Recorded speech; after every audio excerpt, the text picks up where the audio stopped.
আমি খুবই আশ্চর্য হয়েছি বিষয়টাতে। নিশ্চয় বিএনপির যারা বা ছাত্রদলের যারা নেতাকর্মী আছেন তারাও আশ্চর্য হবেন। অনেকে অলরেডি তাকে অকৃতজ্ঞ, নিমক-হারাম, বেঈমান হিসাবেও আখ্যায়িত করেছেন। গেল কয়েকদিন আগে ঢাকা বিশ্ববিদ্যালয়ের ছাত্রদলের একজন নেতা শাহরিয়ার আলম সাম্য, সাম্য শব্দটাই আমরা সবাই পরিচিত। তো সেই সাম্য আপনার আত্মাইর বা দুর্বৃত্তদের ছুরির আঘাতে মারা গিয়েছিল, নিহত হয়েছিল। আর এই নিহত নিয়ে আপনার কি বলা হচ্ছে, এটা একটা সুষ্ঠু বিচার এবং অপরাধীদের গ্রেপ্তারের দাবিতে আনটিল গতকালকে পর্যন্ত আমরা দেখেছি ছাত্রদলের মিটিং, মিছিল, সমাবেশ, বিক্ষোভ বিভিন্ন জায়গায় তারা এই পরিশ্রম করছে। ইভেন সাম্যের বিচার নিয়ে জনাব তারেক রহমান থেকে শুরু করে সবাই কথা বলছেন, কিন্তু সবাইকে অবাক করে দিয়ে এই সাম্যের আপন বড় ভাই ছাত্রদলের কেন্দ্রীয় কমিটিতে সাবেক একজন নেতা, তিনি হুট করে এসে এনসিপিতে যোগ দিয়ে বসছেন।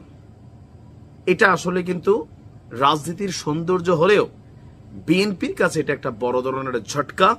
ইভেন যে চলমান আন্দোলনটা, এটার মধ্যে একটা ইস্যু হয়তোবা তৈরি হবে, কারণ অলরেডি এটা নিয়ে মিডিয়া প্ল্যাটফর্মে ছাত্রদলের নেতাকর্মীরা যথেষ্ট ক্ষোভ প্রকাশ করেছেন।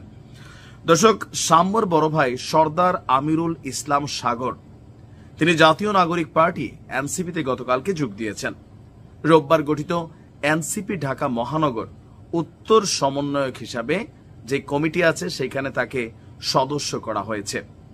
এই আমিরুল ইসলাম সাগর ছাত্রদলের কেন্দ্রীয় কমিটিতে মুক্তিযুদ্ধ এবং গবেষণা বিষয়ক সম্পাদক ছিলেন। 2017 সালের আগস্টে তিনি ফেসবুকে শেখ মুজিবুর রহমানের প্রতি শ্রদ্ধা জানানোর পরে তাকে বহিষ্কার করা হয়। এগুলো আমাদের মধ্যে রাজনীতিতে আছে। তবে 2019 সালের 17 এপ্রিল তার বহিষ্কার আদেশ প্রত্যাহার করে সাগরকে সংগঠনে ফিরিয়ে নিয়েছিল ছাত্রদল।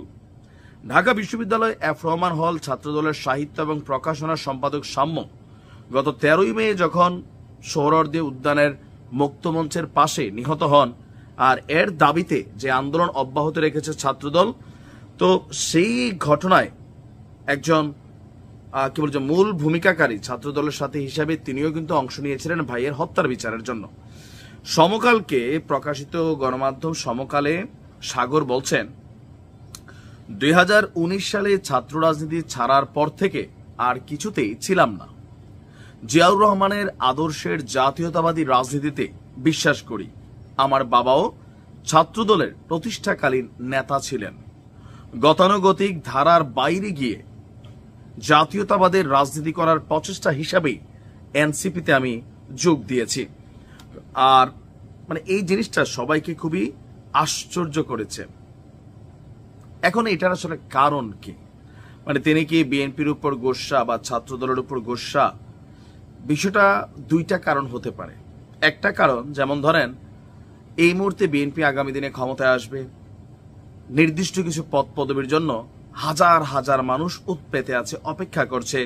অলরেডি বিভিন্ন জায়গায় হত্যা, মারামারি, পিড়াপিড়ি, দুই গ্রুপে কোপাকুপি, এগুলা কিন্তু চলছে। সো হুট করে একটা জায়গাতে কোনো একটা অবস্থান পাওয়া নেওয়া, এটা যতটা কষ্টকর তার তুলনায় এনসিপিতে জয়েন করার পরে যে কোনো জায়গায় একটা ভালো পদ পদবী, অথবা এনসিপি যদি নির্বাচনে যায় তো সেই ক্ষেত্রে একটা সিট পাওয়ার কিন্তু সম্ভাবনা এই সাম্যর ভাইয়ের আছে। এটা হচ্ছে কেউ কেউ বলছেন যে বিষয়টা এমনও হতে পারে। আবার অপরদিকে যখন তাকে 2017 সালে বহিষ্কার করা হয়েছিল, এটাতে তিনি অপমানিত হয়েছেন, সেটার জ্বালা তার অন্তরে থাকতে পারে। যদিও 2019-এ তাকে নেওয়া হয়েছে, কিন্তু তার বক্তব্য 19-এর পরে তিনি কোনো রাজনীতিতে আর জয়েন করেন নাই, বহিষ্কার আদেশ প্রত্যাহার করার পরে।